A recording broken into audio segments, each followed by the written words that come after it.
I was curious, that someone raised in Ireland, what your reaction was to the vote that overturned the ban on abortion there. Were you surprised?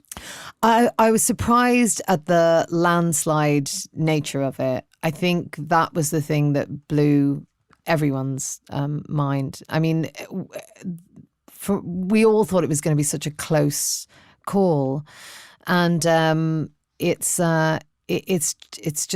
thanks to the sort of ground movement of the women of that country, because really the Yes campaign, they just went out and they knocked on doors, and it was such a positive, lovely campaign that they ran. And they just did the footwork. They put the groundwork in, and I guess people listened, and I think everyone's feeling was so proud of the country, and just so proud of the country that it has become, and the fact that, you know, women were finally listened to, and those stories were heard, and like some of these women have just been fighting for that for years. And I mean, it was a difficult time because there was a lot of really desperate, sad stories coming out of it.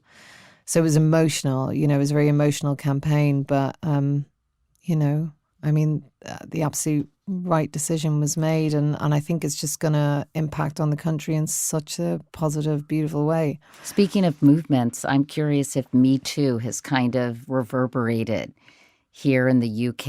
It's something that has really captured the imagination of so many people in the States. And are you all experiencing a similar movement, or has it not caught fire here as it has in the United States? I mean, it has absolutely had an impact here in that people are talking about the issue of inequality and sexism within the industry. But I mean, a lot of it is kind of focusing on, for example, there's sort of 50-50 campaign about actresses having, equal screen time. There's an absolutely terrible statistic that I unfortunately can't give you of how much time females spend on screen compared to males. The Gina Davis Institute did a whole big study on this. I mean, and not only speaking, but appearing, and of course, from roles behind the scenes. From kid shows kind of right the way through. They're just horribly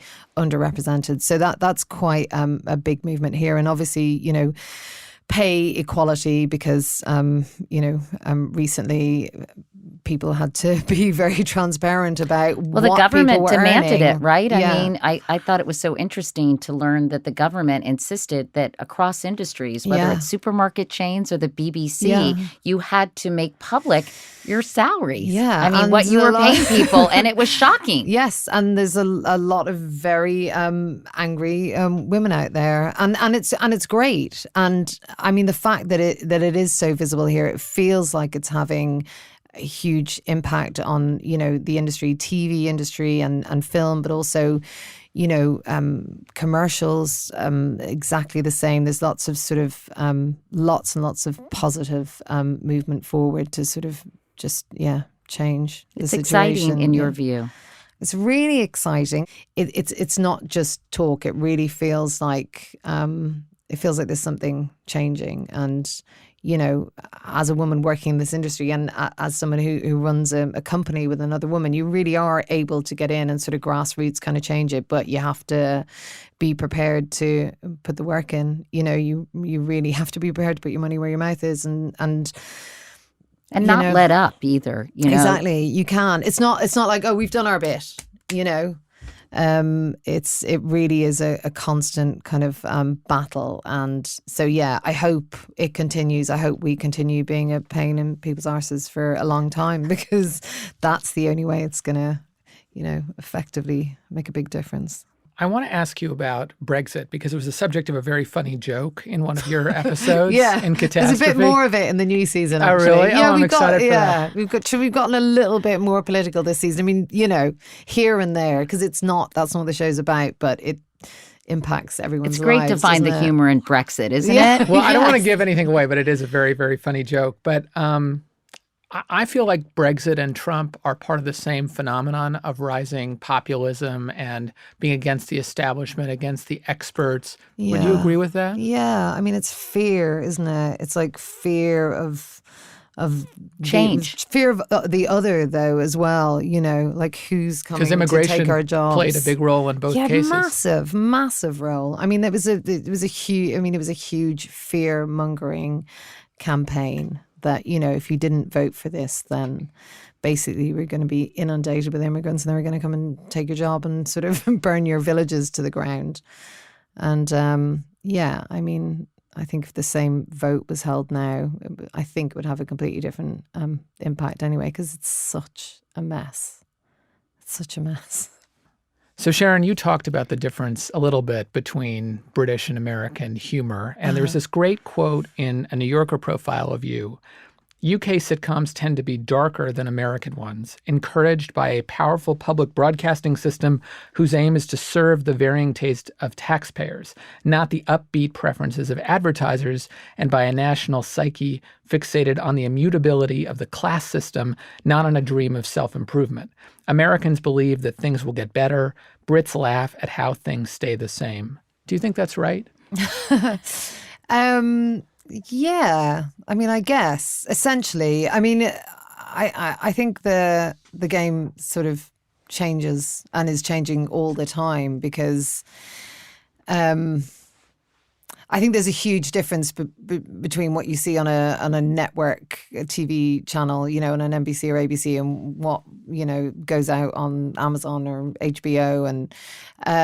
But yeah, I mean, when I was initially working over there, making pilots, I found it hard to sort of tell the stories I wanted to tell because it felt like there always had to be a kind of moral at the end. There had to be a kind of a kind of rosy ending, and we never felt the need to do that here. And I think all of the most kind of famous and successful sitcoms very happy to have an unlikable sort of hero at the heart of it, and that you don't have to be successful, you don't have to be good at your job. It didn't feel like on UK TV you needed to do any of those things. So it didn't really work out initially for you in terms of acting, right? No. I mean, you couldn't get arrested, basically, Sharon. That's true. I hate to remind you of this sad chapter in your past, but it all worked out. It all worked out. But you were working, I guess, at an employment center in London while you were pursuing an acting career, not particularly successfully at the time. And then you kind of had a holy moment, literally, right? And you said, I'm out of here. Yeah. What happened? Well, I was working in a job center, an employment service center for 6 years. That wasn't good. I was, I was kind of doing the odd play above pubs, a bit of fringe theatre, but really, not getting anywhere. And I think not trying really, because if I tried, I might get it and then fail, so I'm guessing that's what it was, because I can't think of a better reason. But yeah, I was asked by my office manager one day if I'd clean up at the front of the building, and I went out. I was like, first of all, I was like, why are you asking me to clean up? But anyway, I went out the front of the building, and there was a human turd on the pavement, and I just sort of. What? I don't know. How did you know it was human, by the way? It's pretty obvious, Katie. Well, couldn't it have been a big dog? Well, I guess it could have been. I don't know. I live in New York, Sharon. I see this happen frequently with big dogs, and I'm just like, holy moly, wow. Do you yell at people, "Where's your bag?" No, I do actually. If I see people not clean up after their dog, I say, "Squeeze me, hello." You actually say, "Squeeze me"? Yeah, no, but I do call them out. But anyway, so you said. Yeah, I just went back in, and then I handed in my notice, and I left, and I went to university. I went and applied to do a degree in English, and part of my degree was creative writing, and that's kind of what got me writing creatively. And just to fast forward, you met Dennis Kelly in a pub of all places. You Yeah. meet people in the strangest I places, know. Sharon. You all teamed up and you created the aforementioned show Pulling. Uh-huh. I'm afraid to ask where that name came from, by the way. Well, you know what it means, right? I don't. Oh, well, pulling over here is just like going out to get yourself, a guy or a girl. It's like going out specifically So to... use it in a sentence for me. Did you pull anyone the other night? Oh, yes, I did. Yeah, I got really lucky. I pulled a really good looking lad. I mean, that's all it is. Does that mean like hooked up or nailed? What does that mean? It means hooked up. I Uh-huh. mean, it could be, you could pull someone and it's just like a bit of making out, or you could pull someone and, you go home with them. I mean, there's a range. There's a range of Yeah. pulling. Thank you. I feel Yeah. so much smarter now, Sharon, for knowing that. Yeah, so that's where it came from. And that became a cult hit. And that was sort of about your life in your 20s, yeah? Yeah. Well, mine and Dennis Kelly's life completely, because we both, we were both on sort of wrong paths.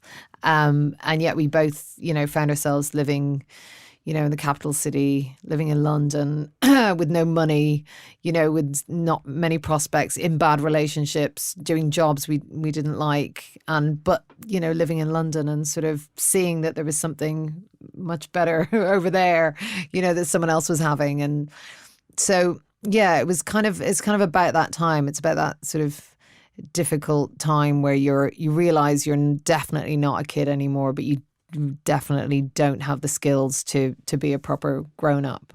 So you were born here in Britain. Your dad owned a pub, which is, I don't know, stereotypical, but still kind of cool.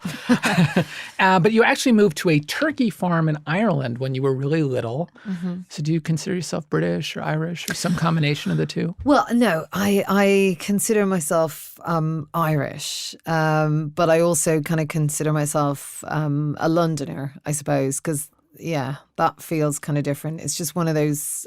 It's one of those cities that you can kind of, that kind of feels part of you. I guess, like New Yorkers feel. I moved to Ireland when I was really little, and my mum's Irish. She met my dad in London. That's why I was kind of born here. My brothers and sisters are Irish because they were all born there, except for my older sister. And I don't know. I guess it's one of those countries that kind of, it's just in your blood. There's nothing you can do about it. I mean, I've got a kind of ridiculous accent now that isn't really, I have to tell you, not very Irish at all. I was going to say, what is it? It's just a mess. That's what it is. It's like 25 years of living in London and then occasionally hopping back to Ireland and, inhaling some of the accent just to, at least get the vowels right. Do you find that you... Oh, sorry. I was going to say, do you find you slip into, talking with much more of an Irish accent when you go home or when you go back to Ireland? Yeah, I do. But then it's almost more ridiculous in a way because it's like I'm trying to be one of the gang. So talk to me in your sort of typical Irish accent. I'm not going to do that, Katie. Oh, come on. Because it'll sound like a cod Irish accent. And then I won't get any work playing Irish I'm people. sure that's true.